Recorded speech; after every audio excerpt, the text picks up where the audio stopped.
मुंबई रत्न awards में आप सबका स्वागत करते हैं and maybe please request our honorable minister to kindly speak a few words. Come on, ladies and gentlemen, maybe all hold on.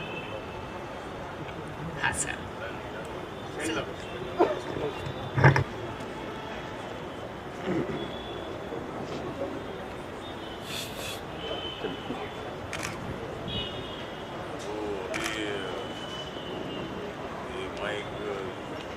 Sound.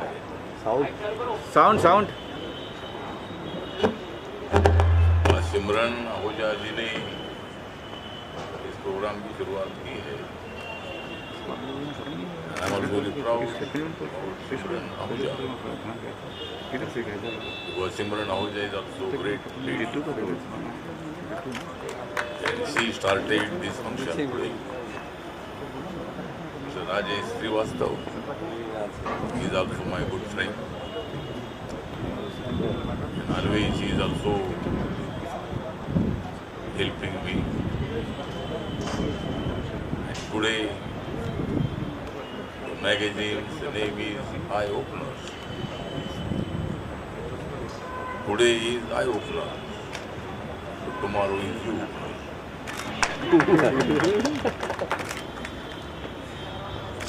ये आपका मैगजीन में आपने मेरा फोटो छापा है। मुझे बहुत बड़ा आनंद है कि आपके इस मैगजीन में आपने मेरा फोटो यहाँ छाप दिया है। यहाँ हमारे श्याम सिंघानिया जी यहाँ मौजूद है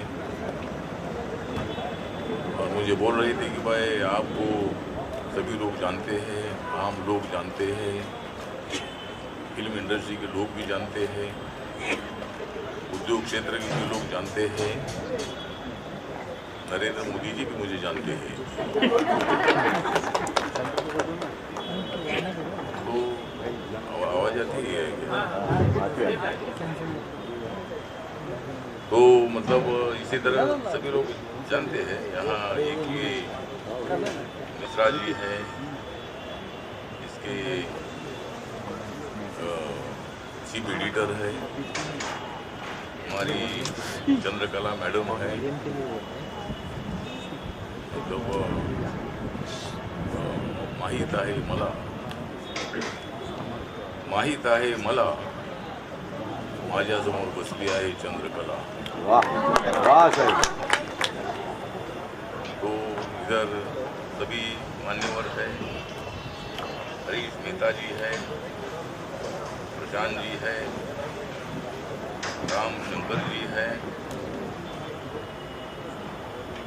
और बाकी हमारे भावेश खन्ना जी है, हमारे गुजराती विंग के रिपब्लिकन पार्टी के वो प्रमुख भी है, जो गुजराती गौरव संगठन है उसमें हजारों व्यापारी उद्योगपति उसमें काम करते हैं और उन्होंने सभी ने रिपब्लिकन पार्टी से एप्लीकेशन ले लिया है।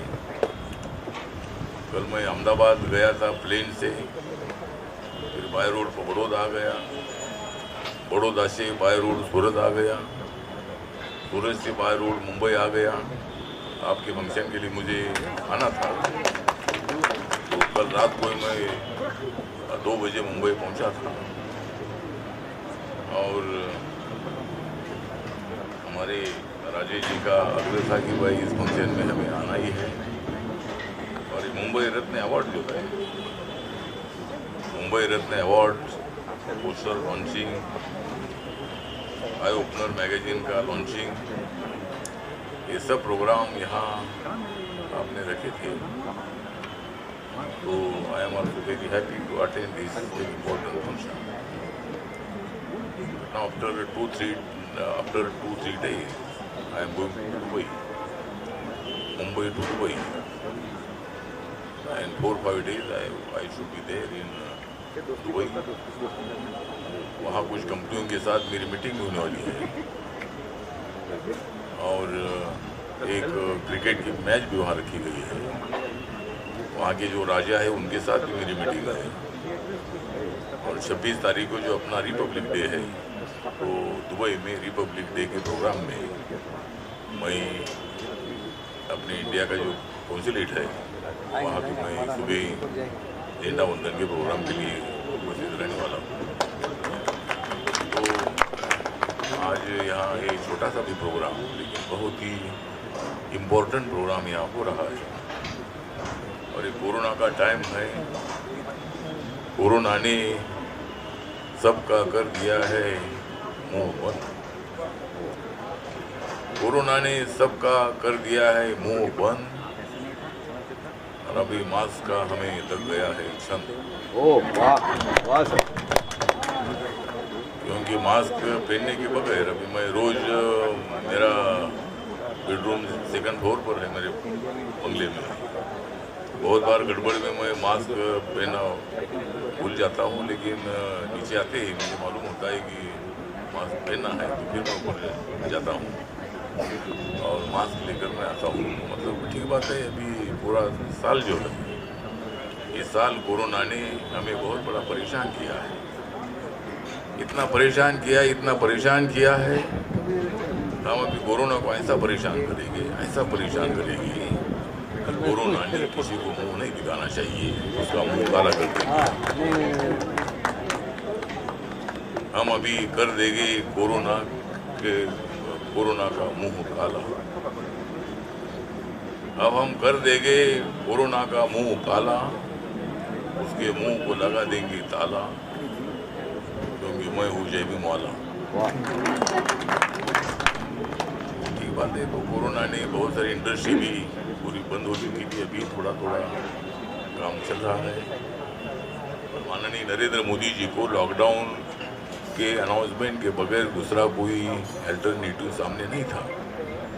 ये वायरस इतना खतरनाक था कि अगर हमारी मुंबई की लोकल चालू रहती थी, सभी कारखाने चालू रहते थे, होटल चालू रहते थे, केश कारखाना एलाइज चालू रहते थे, अभी 1.5 लाख लोगों की मृत्यु देश भर में हुई है, तो 10 लाख के ऊपर भी डेथ की संख्या जा सकती थी। जब आप लोगों को शायद पता नहीं होगा कि भारत और पाकिस्तान का पार्टीशन जब हुआ, तब लोग बताते हैं कि भारत और पाकिस्तान के पार्टीशन के अनाउंसमेंट के बाद अंग्रेज़ों ने अनाउंसमेंट की और दोनों साइड से कम 10 लाख से ज़्यादा लोगों का डेथ हुआ है। तो ये पाकिस्तान नहीं बनना चाहिए था। अंग्रेज़ों ने आपस में ऐसा झगड़ा लगाया कि रोज़ पाकिस्तान के आतंकवादी इधर आते हैं या गोलाबारी करते हैं, नियम तोड़ते हैं। और हमारा जो कश्मीर था, वो कश्मीर पर 1/3 कश्मीर पर पाकिस्तान ने कब्जा किया। तो मतलब उसमें 10 लाख लोगों की मृत्यु हुई थी। और अभी जम्मू कश्मीर में जो रोज़ आतंकवादी हमले होते हैं, उसमें कम से कम 45,000 से ज़्यादा लोगों की मृत्यु हुई है। तो ये हिंसा जो है, हिंसा कोई काम की नहीं है। हमें शांति चाहिए। तुम भी जियो, हमें भी जीने दो। तुम भी जियो, हमें भी जीने दो। लेकिन हम सब लोगों ने अपनी दोस्ती निभाने की आवश्यकता है। आप लोग जानते हैं कि भाई महात्मा गांधी जी ने भी शांति का संदेश दिया, गौतम बुद्ध जी ने भी शांति का संदेश दिया, महावीर जी ने भी शांति का संदेश दिया। सभी लोगों ने शांति का संदेश दिया और शांति ही हमारा विकास कर सकती है। शांति ही हमें हमारी ज़िंदगी सुरक्षित रख सकती है। किसी को एक दूसरे की ज़िंदगी ख़त्म करने का अधिकार नहीं है। किसी को किसी का मर्डर करने का अधिकार नहीं है। हिंसा नहीं होनी चाहिए, शांति होनी चाहिए, अहिंसा होनी चाहिए। आदमी के ज़िंदगी में सुख होना चाहिए, आनंद होना चाहिए। किसी का आनंद और सुख छीनने का किसी को अधिकार नहीं। लेकिन ये आतंकवादी लोग रोज़ कुछ न कुछ तो झगड़े करने का काम करते रहते हैं। इसलिए हमें शांति के दिशा से आगे बढ़ना है। माननीय नरेंद्र मोदी जी का भी ये संदेश है कि सबका साथ, सबका विकास और सबका विश्वास। सबके विश्वास के साथ, सबका साथ लेकर सबका विकास करने की भूमिका सरकार की है। एकदम सभी लोगों का भला होगा ऐसा हम नहीं मानते हैं, लेकिन नरेंद्र मोदी जी भारत के तमाम 134 करोड़ लोगों को न्याय देना चाहते हैं। किसी को तकलीफ देने की भूमिका उनकी नहीं है, किसानों की भी कोई तकलीफ देने की भूमिका उनकी नहीं है। मतलब 3 कानून बनाए गए किसानों के फायदे के लिए, लेकिन किसानों को भड़काया गया कि ये कानून अंबानी और अदानी के लिए बनाए हैं। क्या अदानी और गौतम अदानी और जो मुकेश अंबानी है, अनिल अंबानी है, इनके लिए दूसरे धंधे नहीं है क्या? तो उनके लिए कोई कानून बनाने की आवश्यकता नहीं है। इसमें इतना ही है कि जो किसानों का माल है वो माल उन्हें जहाँ ज़्यादा पैसा मिलेगा वहाँ बेचने का अधिकार है। महाराष्ट्र के किसानों को कर्नाटक में बेचना है, कर्नाटक के किसानों को यूपी में बेचना है, यूपी के किसानों को बिहार में बेचना है, तो उनको वो अधिकार दे दिया है और इससे किसानों की आमदनी दुगुनी हो सकती है। इसी भावना से कानून बनाए हैं, लेकिन कानून पीछे लेने की मांग हो रही है। अगर एक कानून पीछे लिया जाएगा तो हर कानून पीछे लेने की मांग होती रहेगी, फिर लोकतंत्र अपने देश का धोखे में आ जाएगा। कानून में बदलाव करने की सरकार की भूमिका है। जहाँ जहाँ आपको तकलीफ लगती है वो उसमें बदल करने की, संशोधन करने की सरकार की भूमिका है। और सुप्रीम कोर्ट ने उस पर स्टे लगाने के बाद आंदोलन खत्म होना चाहिए था, लेकिन ठंडी में लोगों को, किसानों को तकलीफ दी जा रही है। इसीलिए आज का विषय नहीं है, लेकिन हम सब लोग, हमारी सरकार, भारत की सरकार, नरेंद्र मोदी जी की सरकार, ये सबको साथ में लेकर आगे चलना चाहती है। और जिन किसानों ने मोदी जी को 2 बार प्रधानमंत्री को बनाया है, वो मोदी जी क्यों उनके खिलाफ का कानून न लाएंगे, क्यों उनको तकलीफ देने का काम करेंगे? लेकिन गुमराह करने का काम हो रहा है और इसीलिए हम सब लोगों ने मिलकर आगे बढ़ना है। तो मुझे लगता है कि देश का विकास हमें करना है। जिनको जिनको मुंबई रत्न जो अवार्ड मिलने जा रहा है, उनको भी मुंबई के विकास के लिए काम करना है। ये हमारी मुंबई झोपड़पट्टी मुक्त मुंबई करने की भी कोशिश हम सब लोगों की है। जहाँ जहाँ स्लम है वहाँ बिल्डिंग खड़ी करने की स्कीम SRE के माध्यम से हो रही है।